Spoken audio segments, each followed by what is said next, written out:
नवले ब्रिजवर भीषण अपघात। ही बातमी वाचताना कायम जुनीच बातमी परत वाचत असल्याची फिलिंग येते, कारण इथल्या अपघातांची संख्या।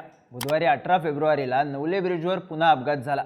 जांभूळवाडी बोगद्याजवळ एका भरधाव डंपरने 4 ते 5 वाहनांना धडक दिली। त्यानंतर नवले ब्रिज आणि वडगाव ब्रिजच्या मध्ये आणखी एका गाडीला धडक देऊन या डंपरने पेट घेतला। जीवितहानी झाली नाही, पण वाहतूक ठप्प झाली। काही जण जखमी झाले, काही किलोमीटर लांब वाहनांच्या रांगा लागल्या। नवले ब्रिजवर पुन्हा अपघात झाल्याची बातमी आली आणि पुन्हा चर्चा सुरू झाली अमावस्या असल्याची। वारंवार होणारे अपघात, इथे जवळच असलेली स्मशानभूमी आणि अमावस्येचा दिवस, या सगळ्याचा संबंध जोडून नवले ब्रिजवर अपघात होण्यामागे रहस्य असल्याची चर्चा कायम होते। मग तुला सांगतो, या नवले ब्रिजवर भूत आहे, लय डेंजर विषय।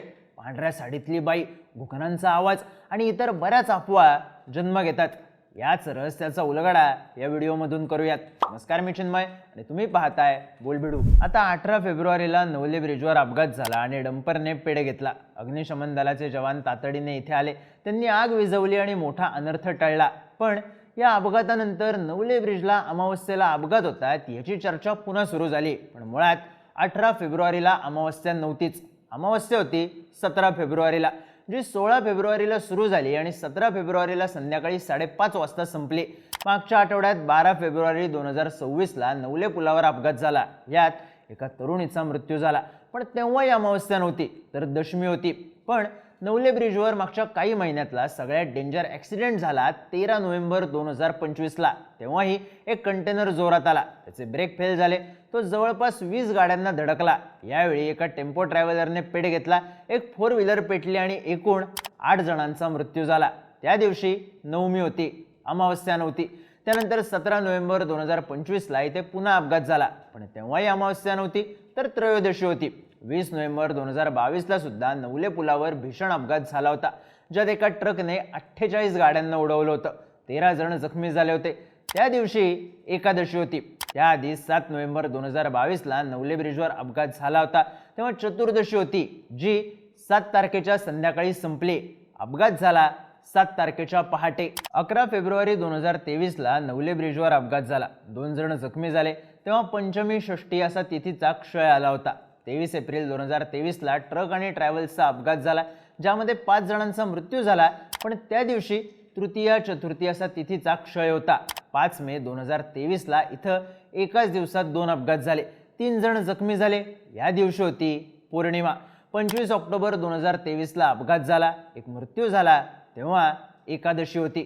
8 डिसेंबर 2025ला झालेल्या अपघातात 1 जण जखमी झाला, त्या दिवशी चतुर्थी होती। तर 15 डिसेंबर 2025ला ट्रक उलटला होता, त्या दिवशी एकादशी होती। आता नवले ब्रिजवर एवढेच अपघात झाले का, तर नाही। 2021 पासून 2025 पर्यंत एकूण 42 अपघात झाले, ज्यात एकूण 44 मृत्यू झाले। पण ज्या मोठ्या अपघातांवर नजर मारली, त्यातला एकही अपघात अमावस्येला झालेला नाही। अर्थात अमावस्येला अपघात झालेच नाहीत असंही नाही, पण इतर दिवशी झालेले मोठे अपघात बघितले की एक गोष्ट लक्षात येते, अमावस्येला अपघात होणं हा निव्वळ योगायोग आहे। इथं नेहमी अपघात होत आहेत, त्यात अमावस्येचाही नंबर लागतो। पण हे झालं अमावस्येचं, ते स्मशानभूमीचं काय? नवले ब्रिजवर होणारे ॲक्सिडेंट इथल्या सेल्फी पॉईंटच्या जवळ होतात, तिथून जवळच स्मशानभूमी आहे। आता स्मशानभूमी ॲक्सिडेंट हे कनेक्शन आपल्याला काही नवीन नाही, त्यात बरोबर स्मशानभूमीच्या जवळच अपघात होत असल्यानं हे रहस्य वाढलं। पण मुळात ही स्मशानभूमी आणि अपघात यांचा संबंध शून्य आहे। नोव्हेंबर 2022 मध्ये नवले ब्रिजवर अपघात झाल्यानंतर प्रशासनाने अतिक्रमण हटवायला सुरुवात केली होती। तेव्हा सेल्फी पॉईंटच्या जवळच असलेली स्मशानभूमी हटवण्यात येईल असं सांगितलं होतं, पण स्थानिक नागरिकांनी याला विरोध केला होता। स्थानिक नागरिकांचं म्हणणं होतं की मुंबई बंगलोर हायवेचं काम सुरू असताना रस्त्यात येणारी स्मशानभूमी राष्ट्रीय महामार्ग प्रशासनाने हायवेच्या बाजूला बांधून दिली। साहजिकच हे जागेचं कनेक्शन अपघाताचं कारण, अपघाताचं रहस्य म्हणून चर्चेत येतं। पण मुळात या सेल्फी पॉईंटच्या जवळ ब्लाइंड स्पॉट आहे, त्यामुळे इथं अपघात होतात, इथं स्मशानभूमी होती म्हणून नाही। तसे नवले ब्रिजवर अपघात होण्यामागे रहस्य नाही, लॉजिक आहे। पहिलं कारण आहे तीव्र उतार। नवले ब्रिजवर जास्त ॲक्सिडेंट होतात ते पुण्याकडे यायच्या मार्गावर, आणि याचं सगळ्यात मोठं कारण आहे तीव्र उतार। कात्रज बोगद्याकडून नरे भागात येताना एक तीव्र उतार आहे, या उताराचा ग्रेडियंट आहे 4.3% जवळपास। तज्ज्ञांच्या मते हा ग्रेडियंट असायला हवा 3% किंवा त्याहीपेक्षा कमी.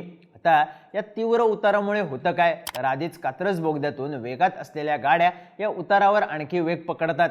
हा उतार संपतो त्याच्या पुढून सर्व्हिस रोडला उतरायला एक रस्ता आहे. नरे भागात वळण्यासाठी या सर्व्हिस रोडचा वापर होतो. त्यात पुढे जो चौक लागतो तिथून एक रस्ता वडगावात जातो. थोडक्यात पुढे या रस्त्याला बरेच फाटे फुटत असल्यामुळे नवले ब्रिजचा उतार जिथे संपतो तिथे गर्दी भरपूर असते. साहजिकच उतारावरून वेगात आलेला ट्रक किंवा कोणतेही मोठं वाहन आलं तर गाड्यांचे अडथळे मोठ्या प्रमाणावर असतात. त्यात या उतारावर अनेक ड्रायव्हर आपल्या मोठ्या गाड्या न्यूट्रलवर टाकतात. न्यूट्रलवर असलेल्या गाड्यांचे ब्रेक वारंवार दाबले जात असल्यानं ब्रेक फेल होण्याची शक्यता वाढते आणि अपघाताला आमंत्रण मिळतं. त्यामुळं हा तीव्र उतार नवले ब्रिजला डेथ स्पॉट बनवण्याचं मुख्य कारण आहे. नवले ब्रिजवर अपघात होण्याचं दुसरं कारण आहे गाड्यांची गर्दी. एका लेनला ट्रक, मोठे कंटेनर, दुसऱ्या लेनला 4 व्हीलर, एका बाजूनं 2 व्हीलर असला कारभार इथं होत नाही. इथं सगळाच गच्चळक आला. हायवे असल्यानं ट्रक, कंटेनर, प्रवासी गाड्या इथून प्रवास करत असतात. पण तितक्याच संख्येनं इतर रिक्षा पण दिसतील, 2 व्हीलर पण दिसतील. त्यात लेनचं पालन काही कुणी करत नाही. उतारावरून एखादी गाडी जोरात आली तर ब्रेक दाबून गाडी थांबवायला जेवढा वेळ लागतो तेवढ्यात समोर असलेली गाडी बाजूला सरकतच नाही. कारण गाडी सरकवायला ना वेळ मिळतो आणि ना जागा असते. इथं कंटेनर पासून टमटम पर्यंत प्रत्येक गाडीची गर्दी असल्यानं अपघात होत राहतात आणि गर्दीमुळे हे अपघात किरकोळ राहत नाहीत तर भीषण परिस्थिती निर्माण होते. बरं, अपघात रोखायला उपाययोजना कागदावर होतात पण प्रत्यक्षात काही येत नाहीत. आता नोव्हेंबर 2025 मध्ये झालेल्या अपघातानंतर कात्रज नवीन बोगदा ते नवले पुलापर्यंतच्या तीव्र उतारावर वाहनांचा वेग कमी करण्यासाठी प्रत्येक 500 मीटरवर रमलर स्ट्रिप्स लावण्यात आल्या आहेत. भूमकर ब्रिज ते नवले ब्रिज हा भाग ताशी 40 किलोमीटर वेग मर्यादेत आणला आहे. खेडे शिवापूर टोल प्लाझा इथं RTO कडून वाहनांची तांत्रिक तपासणी, ब्रेक सिस्टीमची तपासणी आणि अवजड वाहनांच्या लोडची तपासणी सक्तीची केली आहे. महामार्ग प्राधिकरणाने अपघाती वळणं सरळ करणं आणि रस्ता रुंदीकरण करण्याचं काम हाती घेतलंय. अवजड वाहनांसाठी स्वतंत्र लेन आणि चुकीच्या दिशेने येणाऱ्या वाहनांवर कारवाई करण्यासाठी वाहतूक पोलिसांची गस्त वाढवली आहे. रात्री सुद्धा दिसतील असे दिशादर्शक धोक्याचे फलक लावण्यात आले आहेत. जांभूळवाडीतलं अक्षरधाम मंदिर ते सुतारवाडी आणि तिथून रावेत दरम्यान 32 किलोमीटरचा 6000 कोटींचा उन्नत मार्ग मंजूर करण्यात आलाय. पण एवढं सगळं करून सुद्धा अपघात थांबलेले नाहीत. कारण विषय लोकेशनचा, गर्दीचा आणि बेजबाबदार वाहतुकीचा आहे. पण होते कसं की कधीतरी अमावस्येला ॲक्सिडेंट होतोय, कधीतरी भरधाव ट्रक न्यूट्रलला टाकलेला असतोय आणि त्याचा ब्रेक फेल होतोय. तो येऊन दुसऱ्या गाडीला थटतोय अगदी स्मशानभूमीच्या जवळच. बरं, हे सगळं होतंय मानवी चुकांमुळेच, पण होतंय सतत आणि होतंय नवले ब्रिजवरच. त्यामुळं नवले ब्रिज ही जागाच बाद असल्याची चर्चा होते. हे झालं पुण्याचं.